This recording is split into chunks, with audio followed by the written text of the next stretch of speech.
రాష్ట్ర మంత్రి పొంగూరు నారాయణ ఆదేశాల మేరకు నెల్లూరు నగరం 47వ డివిజన్లో కార్పొరేటర్ పోట్లూరి రామకృష్ణ ఆధ్వర్యంలో ప్రజా దర్బార్ కార్యక్రమాన్ని నిర్వహించారు. ఈ సందర్భంగా అడిషనల్ కమిషనర్ వాసుబాబు, డివిజన్ నాయకులతో కలిసి ఆయన ప్రజల నుంచి వినతులు స్వీకరించారు. ప్రతి ఒక్కరితో స్వయంగా మాట్లాడి వారి సమస్యను అడిగి తెలుసుకున్నారు. ప్రజా దర్బార్లో వచ్చిన అర్జీలన్నింటినీ క్షుణ్ణంగా పరిశీలించి బాధితులకి త్వరితగతిన న్యాయం జరిగేలా చూడాలని రామకృష్ణ అధికారులకి డెడ్ లైన్ పెట్టారు. అనంతరం రామకృష్ణ ఎంత్రీ న్యూస్ తో మాట్లాడుతూ అర్హత ఉన్న ప్రతి పేదవాడికి ప్రభుత్వ సంక్షేమ పథకాలు అందేలా చూడడమే తమ ప్రాధాన్యత అని పేర్కొన్నారు. ప్రజా దర్బార్తో అనేక సమస్యలకు పరిష్కారం లభిస్తుందని, ప్రజలందరూ ఈ అవకాశాన్ని సద్వినియోగం చేసుకోవాలని ఆయన కోరారు. కార్యక్రమం జరుగుతున్న సమయంలో కొందరు సచివాలయ సిబ్బంది సెల్ ఫోన్లో మునిగిపోవడంపై రామకృష్ణ ఆగ్రహం వ్యక్తం చేసినట్లు తెలుస్తోంది. ప్రజల సమస్యల పట్ల నిర్లక్ష్యంగా ఉంటే సహించేదే లేదని, ప్రతి ఉద్యోగి బాధ్యతగా పనిచేయాలని ఆయన గట్టిగా హెచ్చరించారు.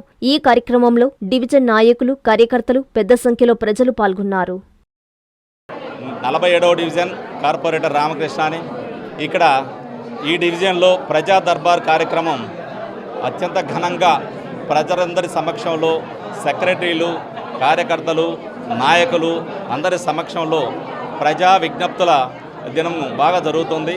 ఈ కార్యక్రమాన్ని ఇంత దిగ్విజయంగా కొనసాగిస్తున్నటువంటి మా అడిషనల్ కమిషనర్ అయినటువంటి మనకు వాసుబాబు గారికి ధన్యవాదాలు తెలియజేసుకుంటూ, ఈ కార్యక్రమంలో మన కార్యకర్తలు, యూనిట్ ఇన్ఛార్జీలు, క్లస్టర్లు, కో క్లస్టర్, మనకు ప్రతి ఒక్కరు బిఎల్ఏలు, బిఎల్సీలు అందరూ కష్టపడి ప్రజలందరికీ ఈరోజు ప్రజా విజ్ఞప్తుల దినోత్సవం జరుగుతుంది. ఖచ్చితంగా రెండించి తెలియజేసినప్పుడు ప్రజలందరూ వారికున్న చిన్న చిన్న సమస్యల్ని విన్నవించుకునేందుకు సచివాలయానికి రావడం జరిగింది.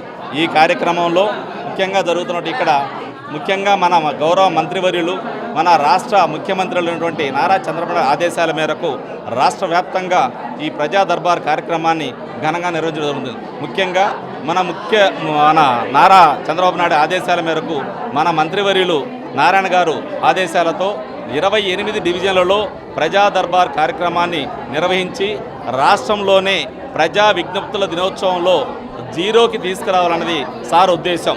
ఒక సమావేశం ఏర్పాటు చేసినప్పుడు విజ్ఞప్తులు 100 వచ్చినప్పుడు కనీసం అధికారులము, నాయకులు అందరం పాల్గొని ప్రజలు ఏ అవసరాలు రీత్యా ఇక్కడికి వచ్చారు, వారికి మనం ఏ విధంగా స్పందించాలని చెప్పి, వారు ఎలిజిబుల్లో ఉన్నారా, ఎలిజిబుల్లో లేరా, వీరు ఏ సమస్య మీద వచ్చారనేది నాయకులు, సెక్రటరీలు అందరూ కలిసి కూర్చొని ప్రజలకు అర్థమయ్యే విధంగా వీళ్ళ కరెంటు బిల్లు ఉందా, కారు ఉందా, సైట్ ఉందా, ఇవన్నీ కూడా వివరంగా తెలియజేయండి.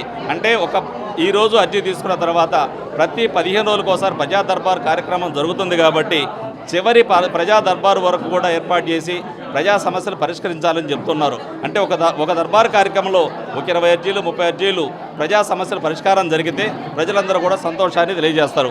ముఖ్యంగా మన గౌరవ మంత్రివర్యులు నారాయణ సార్ ఏం చెప్తున్నారంటే, మన నెల్లూరు ఈ సిటీ కాన్స్టిట్యున్సీ నుంచి రాష్ట్రానికి ఆదర్శంగా తీసుకెళ్లాలనే ఉద్దేశంతో దాదాపు ఈరోజు 15 స్కూళ్ళని ఆదర్శంగా తీసుకొని పేద విద్యార్థుల కోసంగా 15 స్కూళ్ళు అంటే దాదాపు 30,000 మంది విద్యార్థులకి బాగా విద్యా వసతి కల్పించే విధంగా ఏర్పాటు చేస్తున్నారు. అదే కాకుండా హిట్ హౌస్లు కానీ, మన కాలనీలు కానీ, ఎంఎస్ఎంఈ పార్కులు కానీ, స్మార్ట్ బజార్ నెల్లూరుకి ఒక తలమారికంగా తయారైంది. ఎక్కడ కూడా మనకి ఇప్పుడు చూడండి, అల్లిపురం దగ్గర నుండి లక్షల టన్నుల చెత్త, ఆ చెత్తను క్లియర్ చేసి ఈరోజు ఎన్విజ్మెంట్ పార్క్ ఏర్పాటు చేస్తున్నారు. అంటే నెల్లూరులో ఒక 2 రోజుల పాటు సెలవు వచ్చినప్పుడు ప్రజలు ఎక్కడికి వెళ్ళాలని అర్థం కాకుండా ఆలోచిస్తూ ఎక్కడో సిటీస్కి వెళ్ళేవారు. అలా వెళ్ళాల్సిన అవసరం లేదు.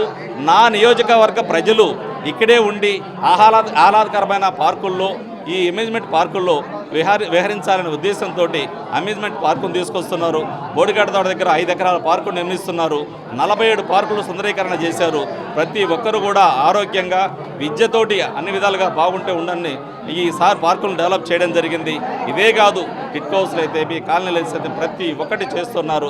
రాబోయే రోజుల్లో సార్ కూడా ఇంకా అంటే రేపు జూన్ కానీ, నెక్స్ట్ ఇయర్ జూన్ కానీ ప్రజా సభలు కంప్లీట్ చేసి యూజీడీ, మెగాలైను, డ్రైన్స్ ప్రతి ఒక్కటి కంప్లీట్ చేసేందుకు సారు పూనుకొని చేస్తున్నారు. ముఖ్యంగా ఇటువంటి కార్యక్రమాలు చేస్తున్న మంత్రి గారికి ఆయుర ఆరోగ్యాలు దేవుడు ప్రసాదించి ప్రజలకు సేవ చేసుకునే విధంగా కల్పించాలని, అలాగే ప్రజాశిస్సులు కూడా సార్ యందు ఉండాలని కోరుకుంటూ సెలవు తీసుకుంటున్నాను.